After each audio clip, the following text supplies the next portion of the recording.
আসসালামু আলাইকুম সুমাপা, আপনি ইনবক্সে আমাকে বায়োডাটা পাঠিয়েছিলেন। আমি বায়োডাটাটা দেখলাম এবং কি বায়োডাটাতে দেখতে পাচ্ছি আপনি এসএসসি 2011 সালে কমপ্লিট করেছেন এবং আপনার সর্বশেষ শিক্ষাগত যোগ্যতা হচ্ছে মাস্টার্স কমপ্লিট।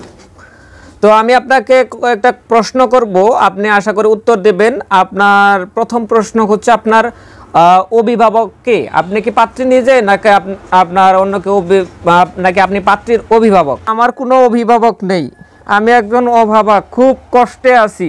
এজন্য আমার অভিভাবক না থাকার জন্য আমি নিজেই আপনাকে কল করেছি। কি করব, কষ্টের কথা, আমার কোনো অভিভাবক নেই। আপনার বাবা নেই যেহেতু বলতেছেন অভিভাবক নেই, আপনার বাবা তো দেখলাম জীবিত, বাবার নাম সহ দেখলাম। জি আমার বাবা আছে, কিন্তু বাবা আছে, বাবা শুধু নামাজ পড়ে, বাবা আসলে থেকেও না থাকার মতো, বাবা না থাকার মতো, এজন্য আমি কল করেছি। কোনো অভিভাবক নেই আমার। আপনার ভাই বোনের কথা উল্লেখ করেননি, আসলে আপনার ভাই বোন কি নেই নাকি বাবা মার একমাত্র সন্তান আপনি? কি বলবো কোটক সাহেব, দুঃখের কথা, মাত্র 5টা ভাই আছে আর 3টা বোন আছে। আসলে এরা থাইকেও না থাকার মতো। 5টা ভাই 3টা বোন, সবার ছোট, আমার দেখবার কোনো মানুষ নাই, আমার একটা অভিভাবক নাই কোটক সাহেব। আচ্ছা এখন বলেন আপনি কেমন পাত্র চান?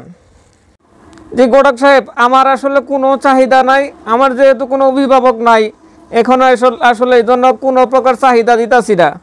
আমার কথা হচ্ছে যে আমার বাবা মাকে সম্মান করতে হবে, এরকম একটা ছেলে চাই। আর ব্যাংকে জব করতে হবে, ব্যাংকার কোনো ছেলে মিল করে দেবেন। আর শহরের মধ্যে কোনো একটা বাসা থাকতে হবে, শহরের মধ্যে একটা ভালো বাসা থাকতে হবে। আর কোনো চাহিদাই নাই আমার কোনো চাহিদাই নাই। সর্বশেষ যে প্রশ্নটা করব, আপনার চেহারা কেমন, আপনাকে দেখতে কেমন, এইটা একটু বলবেন প্লিজ। জি আমার চেহারার কথা বলতেছে, কষ্টের কথা কি বলবো, এজন্য তো আমি কোনো চাহিদাই দিলাম না। আপনি শুধু ব্যাংকার একটা ছেলে দেখবেন, শহরের মধ্যে বাসা দেখবেন, আর হচ্ছে ভালো একটা মন মানসিকতার পাত্র দেখবেন। আমার চেহারা ভালো না, মানুষে দেখে পছন্দ করে না, আমার চেহারা কালো, এই জন্য আসলে কি করব বলেন, আমার কষ্টের কথা কি করব, খুব একটা ভালো না চেহারা, এজন্য কেউ পছন্দ করে না, এজন্য কোনো চাহিদাই দিলাম না। জি আপা, আপনাকে কি বলবো, আপনার যে ক্রাইটেরিয়াগুলো দেখলাম, দেখার পরে আপনি আসলে কোনো চাহিদা দিচ্ছেন না।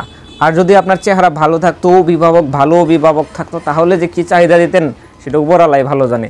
তো দেখা যাক, চেষ্টা করবো, দেখি আপনার জন্য কোনো কিছু করতে পারি না। আর আপনি যখন জামালপুর শহরে আসবেন আমার সাথে অবশ্যই দেখা করবেন, আর ফিজিক্যালি একটু দেখার প্রয়োজন আছে।